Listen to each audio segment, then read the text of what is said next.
Department of Economics, Bridge course on Open Economy, first degree BA BCom and BBA students, Mangalore University, prepared by Uday Shankar H, Assistant Professor, Department of Economics, Government First Grade College, Suಳ್ಯ.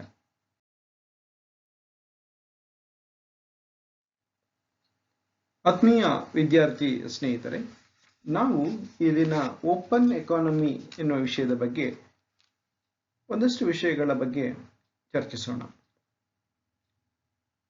Open economy ಮತ್ತು closed economy ಎನ್ನುವಂತ ಎರಡು ಕಾನ್ಸೆಪ್ಟ್ಗಳು. Open economy ಅಂದ್ರೆ ಒಂದು ರಾಷ್ಟ್ರ ಅಂತಾರಾಷ್ಟ್ರೀಯ ವ್ಯಾಪಾರದಲ್ಲಿ ಅಥವಾ ಅಂತಾರಾಷ್ಟ್ರೀಯ ವ್ಯವಹಾರದಲ್ಲಿ ಭಾಗವಹಿಸುವಂತ ಸಂದರ್ಭ ಅಥವಾ ಸನ್ನಿವೇಶಗಳು. ಕ್ಲೋಸ್ಡ್ ಎಕಾನಮಿ ಅಂದ್ರೆ ಅದರ ಹೆಸರೇ ಸೂಚಿಸುವ ಹಾಗೆ ರಾಷ್ಟ್ರ ಕ್ಲೋಸ್ ಆಗಿರುವಂತದ್ದು, ಯಾವುದೇ ರೀತಿಯ ಅಂತಾರಾಷ್ಟ್ರೀಯ ಸಂಬಂಧಗಳು ಅಂತಾರಾಷ್ಟ್ರೀಯ ವ್ಯಾಪಾರಗಳು ಇಲ್ಲದೆ ಇರುವಂತಹ ಸಂದರ್ಭ ನಾವು ಕ್ಲೋಸ್ಡ್ ಎಕಾನಮಿ ಅಂತ ಹೇಳಬಹುದು. So closed economy is A situation in which A country is not taking part with any international activities, international trade with the rest of the world, whereas open economy, it is a situation in which the country taking part in the international, global or foreign trade. So that is the idea or difference of the closed economy and open economy. ಆಮೇಲೆ basic concepts of trade, unilateral, bilateral, multilateral trade ಎನ್ನುವಂತ concept ಬಗ್ಗೆ ಅಲ್ಲಿ ಹೇಳ್ತಾರೆ. ಯೂನಿಲ್ಯಾಟರಲ್ trade ಅಂದ್ರೆ ಏಕಪಕ್ಷೀಯವಾಗಿ ವ್ಯಾಪಾರ ನಿರ್ಧಾರ ಮಾಡುವಂಥದ್ದು. ಬೈಲ್ಯಾಟರಲ್ ಟ್ರೇಡ್ ಅಂದ್ರೆ ದ್ವಿಪಕ್ಷೀಯವಾಗಿ ಎರಡು ರಾಷ್ಟ್ರಗಳು ಪರಸ್ಪರ ಒಪ್ಪಂದ ಮಾಡಿಕೊಳ್ಳುವಂಥದ್ದು. ಮಲ್ಟಿಲ್ಯಾಟರಲ್ ಟ್ರೇಡ್ ಅಂದ್ರೆ ಬಹುರಾಷ್ಟ್ರಗಳು ಜೊತೆ ಸೇರಿಕೊಂಡು ವ್ಯಾಪಾರ ವಹಿವಾಟು ಬಗ್ಗೆ ಒಪ್ಪಂದ ಅಥವಾ ಮ್ಯೂಚುವಲ್ ಆಗಿ ಅವರು ನಿರ್ಧಾರ ಮಾಡಿಕೊಳ್ಳುವಂಥದ್ದು ಅಂತ ನಾವು ತಿಳಿಬೇಕಾಗುತ್ತೆ. ಮುಂದೆ ಬ್ಯಾಲೆನ್ಸ್ ಆಫ್ ಟ್ರೇಡ್ ಮತ್ತು ಬ್ಯಾಲೆನ್ಸ್ ಆಫ್ ಪೇಮೆಂಟ್ ಎನ್ನುವಂತ ಕಾನ್ಸೆಪ್ಟ್ ಅನ್ನಲ್ಲಿ ಹೆಸರಿಸ್ತಾರೆ. ಬ್ಯಾಲೆನ್ಸ್ ಆಫ್ ಟ್ರೇಡ್ ಅದರ ಹೆಸರು ಸೂಚಿಸುವ ಹಾಗೆ ಅದು ವ್ಯಾಪಾರಕ್ಕೆ ಸಂಬಂಧಪಟ್ಟಂತ ವಿಷಯ ಆಗಿರುತ್ತೆ ಅಂತ ನಾವು ತಿಳಿಬೇಕಾಗುತ್ತೆ. ಬ್ಯಾಲೆನ್ಸ್ ಆಫ್ ಪೇಮೆಂಟ್ ವ್ಯಾಪಾರ ಮತ್ತು ಪಾವತಿ ಶೇಷಕ್ಕೆ ಸಂಬಂಧಪಟ್ಟಿರುವಂತದ್ದು ಅಂತ ನಾವು ತಿಳಿದುಕೊಳ್ಳಬೇಕು. ಮುಖ್ಯವಾಗಿ ಬ್ಯಾಲೆನ್ಸ್ ಆಫ್ ಟ್ರೇಡ್ ಅಲ್ಲಿ ನಾವು ವ್ಯಾಪಾರ ವಹಿವಾಟುಗಳ ಬಗ್ಗೆ ನಮಗೆ ಗಮನಿಸಬಹುದು. ಅದು ಉತ್ಪನ್ನ ಮಾರುಕಟ್ಟೆಯಾಗಿರ್ಬೋದು, ಹಣಕಾಸು ಮಾರುಕಟ್ಟೆಯಾಗಿರ್ಬೋದು ಅಥವಾ ಶ್ರಮದ ಮಾರುಕಟ್ಟೆ ಕೂಡ ಆಗಿರ್ಬೋದು.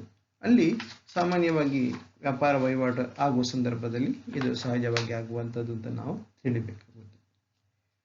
ಬ್ಯಾಲೆನ್ಸ್ ಆಫ್ ಟ್ರೇಡ್ ಅಲ್ಲಿ ನಾವು ಆಮದು ರಫ್ತು ಮುಖ್ಯವಾಗಿ ಪರಿಗಣಿಸುವಂಥದ್ದು. ನಮ್ಮ ಆಮದು ಎಷ್ಟಿದೆ, ನಮ್ಮ ರಫ್ತು ಎಷ್ಟಿದೆ, ವಿದೇಶದ ಆಮದು ಎಷ್ಟು, ವಿದೇಶದ ರಫ್ತು ಎಷ್ಟು. ಇನ್ನೊಂದು ವಿಷಯ ನೀವು ಇಲ್ಲಿ ಮನನ ಮಾಡಬೇಕು, ಒಂದು ರಾಷ್ಟ್ರದ ಆಮದು ಇನ್ನೊಂದು ರಾಷ್ಟ್ರದ ರಫ್ತಾಗಿರುತ್ತೆ. The one countries import is another countries export and vice versa, ತದ್ವಿರುದ್ಧ ನಾವು ಆಮದು ಮಾಡುವಂಥದ್ದು ಇನ್ನೊಂದು ರಾಷ್ಟ್ರಕ್ಕೆ ರಫ್ತಾಗಿರುತ್ತೆ.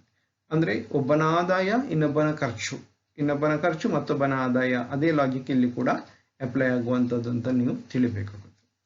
ಇಲ್ಲಿ ನಮ್ಮ ರಫ್ತು ಜಾಸ್ತಿ ಇದ್ದು ಆಮದು ಕಡಿಮೆ ಇದ್ದ ಸಂದರ್ಭದಲ್ಲಿ ಭಾರತಕ್ಕೆ ಅದು ಅನುಕೂಲಕರ ಅಂತ ಹೇಳಬಹುದು. ನಾವು ಸರ್ಪ್ಲಸ್ ಬ್ಯಾಲೆನ್ಸ್ ಆಫ್ ಟ್ರೇಡ್ ಅಂತ ಹೇಳಬಹುದು.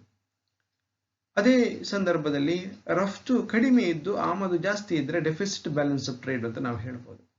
ರಫ್ತು ಮತ್ತು ಆಮದಿನ ಆದಾಯಗಳು ಅಥವಾ ನೆಟ್ ರಿಟರ್ನ್ಗಳು ಈಕ್ವಲ್ ಸಮವಾಗಿದ್ರೆ ಅದು ನಾವು ಬ್ಯಾಲೆನ್ಸ್ಡ್ ಬ್ಯಾಲೆನ್ಸ್ ಆಫ್ ಟ್ರೇಡ್ ಅಂತ ನಾವು ಹೇಳ್ಬೋದು. ಸೊ ಅದರಿಂದಾಗಿ balanced balance of trade, surplus balance of trade ಮತ್ತು ಡೆಫಿಸಿಟ್ ಬ್ಯಾಲೆನ್ಸ್ ಆಫ್ ಟ್ರೇಡ್ ಎನ್ನುವಂತ ಮೂರು ಕಾನ್ಸೆಪ್ಟ್ಗಳು.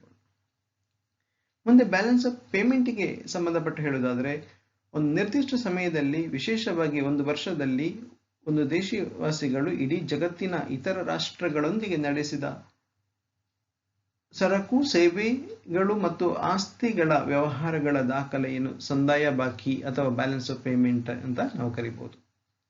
ಇಲ್ಲಿ ಎರಡು ಖಾತೆಗಳು ಬರುತ್ತೆ. ಈ ಸಂದಾಯ ಬಾಕಿಯಲ್ಲಿ ಅಥವಾ ಬ್ಯಾಲೆನ್ಸ್ ಆಫ್ ಪೇಮೆಂಟ್ ಅಲ್ಲಿ ಎರಡು ಖಾತೆಗಳು ಮುಖ್ಯವಾಗಿ ಬರುವಂತದ್ದು, ಕರೆಂಟ್ ಅಕೌಂಟ್ ಅಥವಾ ಚಾಲ್ತಿ ಖಾತೆ ಮತ್ತು ಕ್ಯಾಪಿಟಲ್ ಅಕೌಂಟ್, ಬಂಡವಾಳ ಖಾತೆ ಅಂತ ಹೇಳ್ಕೊಂಡು.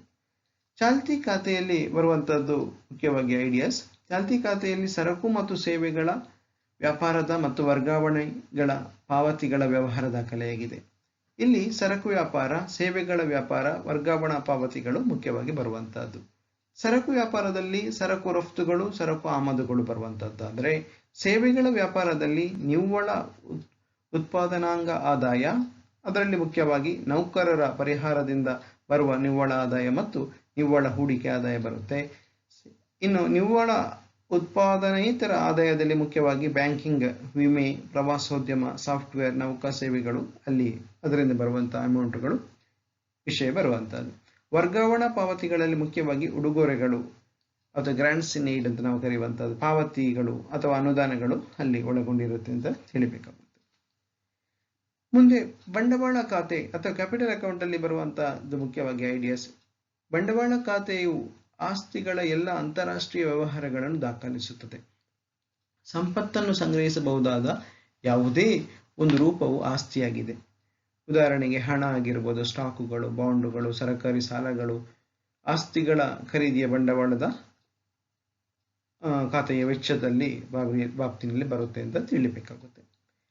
ಬಂಡವಾಳ ಖಾತೆ ಮುಖ್ಯವಾಗಿ ಹಣದ ಟ್ರಾನ್ಸಾಕ್ಷನ್, ದೊಡ್ಡ ಪ್ರಮಾಣದಲ್ಲಿ ಫಿನಾನ್ಷಿಯಲ್ ಟ್ರಾನ್ಸಾಕ್ಷನ್ ಆಗುವಂಥದ್ದು ಇಲ್ಲಿ ಬರುತ್ತೆ ಅಂತ ಲೆಕ್ಕ. ಮುಖ್ಯವಾಗಿ ಹೂಡಿಕೆಗಳು, ಅದು ನೇರ ಹೂಡಿಕೆ ಮತ್ತು ಪೋರ್ಟ್ಫೋಲಿಯೋ ಹೂಡಿಕೆ ಕೂಡ ಆಗಿರ್ಬೋದು.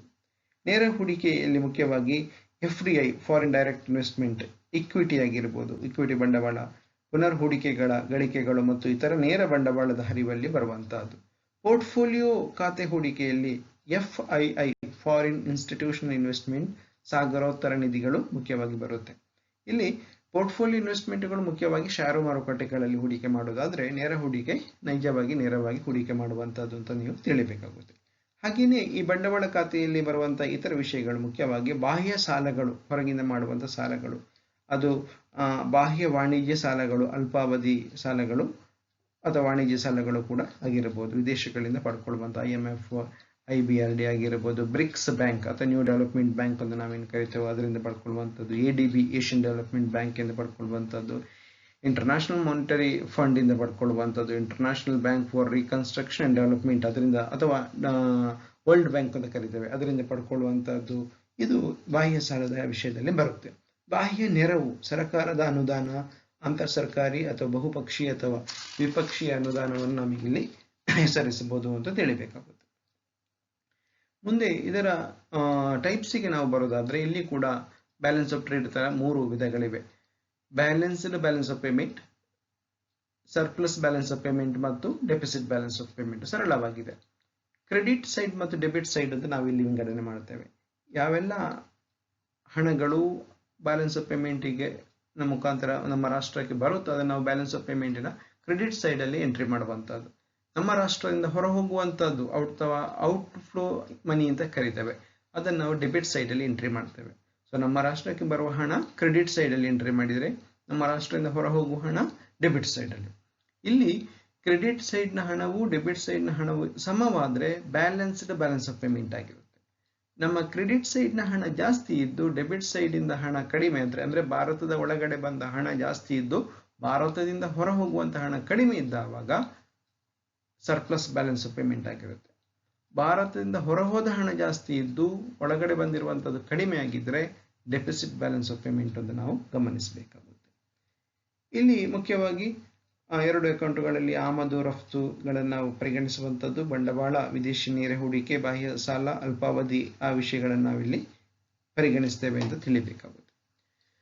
ಮುಂದೆ ಇನ್ನೊಂದು ಕಾನ್ಸೆಪ್ಟ್ ಕೊನೆಯದಾಗಿ ಅಲ್ಲಿರುವಂಥದ್ದು ಫಾರಿನ್ ಎಕ್ಸ್ಚೇಂಜ್ ಮಾರ್ಕೆಟ್. ಅದರಲ್ಲಿ ಅದರ ಡಿಟರ್ಮಿನೇಷನ್ ಆಫ್ ಎಕ್ಸ್ಚೇಂಜ್ ರೇಟ್ ಮತ್ತು ಎಕ್ಸ್ಚೇಂಜ್ ರೇಟ್ ಸಿಸ್ಟಮ್ಗಳ ಬಗ್ಗೆ ಇರುವಂಥದ್ದು. ಫಿಕ್ಸ್ಡ್ ಎಕ್ಸ್ಚೇಂಜ್ ರೇಟ್ ಮತ್ತು ಫ್ಲೋಟಿಂಗ್ ಎಕ್ಸ್ಚೇಂಜ್ ರೇಟ್ ಅಂತ ಹೇಳ್ಕೊಂಡು. ಫಿಕ್ಸ್ಡ್ ಎಕ್ಸ್ಚೇಂಜ್ ರೇಟ್ ಅಂದ್ರೆ ಸ್ಥಿರವಾದ ವಿದೇಶ ವಿನಿಮಯ ದರ ಆಗಿರುತ್ತೆ. ಫ್ಲೋಟಿಂಗ್ ಎಕ್ಸ್ಚೇಂಜ್ ರೇಟ್ ಅಂದ್ರೆ ಬದಲಾಗುವಂತಹದ್ದು. ಫ್ಲೋಟಿಂಗ್ ಫ್ಲೆಕ್ಸಿಬಲ್ ಎಕ್ಸ್ಚೇಂಜ್ ರೇಟ್ ಅಂತ ನಾವು ಕರಿತೇವೆ. ಅಂದ್ರೆ ಒಂದೇ ಎಕ್ಸ್ಚೇಂಜ್ ರೇಟ್ ಇರೋದಿಲ್ಲ, ಬದಲಾಗುತ್ತೆ ಇರುತ್ತೆ ಅಂತ ತಿಳಿಬೇಕಾಗುತ್ತೆ. ಡಿಟರ್ಮಿನೇಷನ್ ಆಫ್ ಎಕ್ಸ್ಚೇಂಜ್ ರೇಟ್ ನಾವು ಹೇಗೆ ನಿರ್ಧರಿಸ್ತೇವೆ? ಎಕ್ಸ್ಚೇಂಜ್ ರೇಟ್ ಅಂದ್ರೆ ಸಪ್ಲೈ ಆಫ್ ಫಾರಿನ್ ಎಕ್ಸ್ಚೇಂಜ್ ಮತ್ತು ಡಿಮಾಂಡ್ ಫಾರ್ ಫಾರಿನ್ ಎಕ್ಸ್ಚೇಂಜ್ ಆಧಾರದಲ್ಲಿ ನಾವು ನಿರ್ಧರಿಸ್ತೇವೆ ಅಂತ ತಿಳಿಬೇಕಾಗುತ್ತೆ. ಸಪ್ಲೈ ಆಫ್ ಫಾರಿನ್ ಎಕ್ಸ್ಚೇಂಜ್ ಅಲ್ಲಿ ಮುಖ್ಯವಾಗಿ ಬರುವಂತಹದ್ದು, ಅಲ್ಲಿ ಯಾವ ಕಾರಣಕ್ಕಾಗಿ ನಾವು ಸಪ್ಲೈ ಅಥವಾ ಯಾವುದು ನಿರ್ಧರಿಸುತ್ತೆ ಸಪ್ಲೈ ಆಫ್ ಫಾರಿನ್ ಎಕ್ಸ್ಚೇಂಜ್ ಅನ್ನು ಅಂತ ನಾವು ಹೇಳೋದಾದ್ರೆ, ಒಂದು ದೇಶದ ರಫ್ತು ವಿದೇಶಿಯರಿಗೆ ವಿದೇಶಿಯ ಸರಕು ಸೇವೆಗಳನ್ನು ಕೊಳ್ಳುವಂತೆ ಮಾಡುವಂತಹದ್ದು, ಅಥವಾ ವಿದೇಶಿಯರು ಉಡುಗೊರೆಗಳನ್ನು ಕಳಿಸುವಂತಹದ್ದು, ವರ್ಗಾವಣೆಗಳನ್ನು ಮಾಡುವಂತಹದ್ದು. ಆ ಸಂದರ್ಭದಲ್ಲಿ ವಿದೇಶಿಯರಿಗೆ ಅವರ ಕರೆನ್ಸಿ ಮುಖಾಂತರ ನಾವು ಪೇಮೆಂಟ್ ಮಾಡಬೇಕಾಗುತ್ತೆ. ಡಿಮಾಂಡ್ ಫಾರ್ ಫಾರಿನ್ ಎಕ್ಸ್ಚೇಂಜ್, ಜನರು ವಿದೇಶಿ ವಿನಿಮಯ ಬೇಡಿಕೆಗಳನ್ನು ನೋಡುತ್ತಾರೆ, ಆದರೆ ಅನ್ಯ ರಾಷ್ಟ್ರಗಳಿಂದ ಸರಕು ಮತ್ತು ಸೇವೆಗಳನ್ನು ಖರೀದಿಸಲು ಬಯಸುತ್ತಾರೆ. ಆ ಸಂದರ್ಭದಲ್ಲಿ ಅವರಿಗೆ ಉಡುಗೊರೆ ಕಳಿಸಿಕೊಡುವಂತಹದ್ದು, ಆಗ ನಮಗೆ ಫಾರಿನ್ ಕರೆನ್ಸಿಗಳ ಅಗತ್ಯ ಇರುತ್ತೆ ಅಂತ ನಾವು ತಿಳಿಬೇಕಾಗುತ್ತೆ. ಇಲ್ಲಿ ಸಪ್ಲೈ ಮತ್ತು ಪೂರೈಕೆ ಮುಖ್ಯವಾಗಿ ನಿರ್ಧಾರಕಗಳಾಗಿರುತ್ತೆ ಅಂತ ತಿಳಿಬೇಕಾಗುತ್ತೆ. ಇನ್ನು ವಿದೇಶಿ ವಿನಿಮಯದಲ್ಲಿ ಬರುವಂಥದ್ದು ಫ್ಲೆಕ್ಸಿಬಲ್ ಮತ್ತು ಫ್ಲೋಟಿಂಗ್ ಎಕ್ಸ್ಚೇಂಜ್ ರೇಟುಗಳು ಅಂತ ಕೂಡ ನಾವು ತಿಳಿಬೇಕಾಗುತ್ತೆ.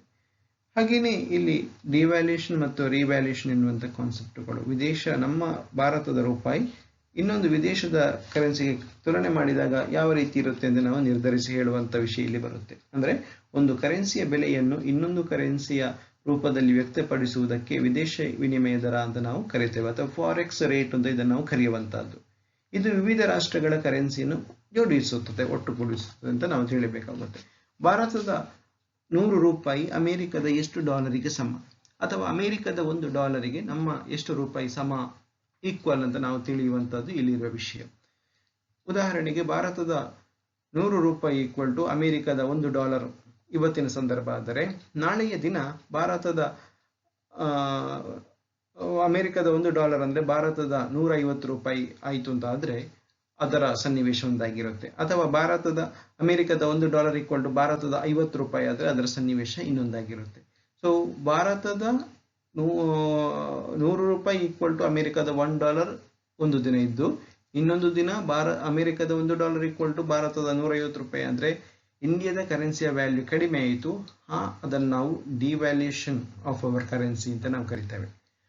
ಅಮೆರಿಕದ $100 ರೂಪಾಯಿ ಇದ್ದಲ್ಲಿಂದ $1ಗೆ 50 ರೂಪಾಯಿ ಭಾರತದ ಕರೆನ್ಸಿಯ ಬೆಲೆ ಅಂದರೆ ಅದನ್ನು ನಾವು ರಿವ್ಯಾಲ್ಯೂಷನ್ ಆಫ್ ಅವರ್ ಕರೆನ್ಸಿ ಅಂತ ಕರಿತೇವೆ.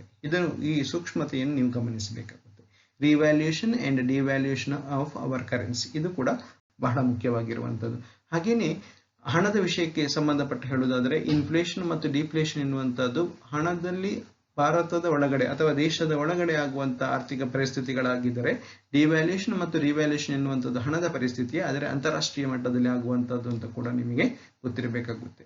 ಇದಿಷ್ಟು ಮುಖ್ಯವಾಗಿ ಓಪನ್ ಎಕಾನಮಿಯಲ್ಲಿ ನಿಮಗೆ ತಿಳಿದಿರಬೇಕಾದಂಥ ವಿಷಯಗಳು. ವಂದನೆಗಳು.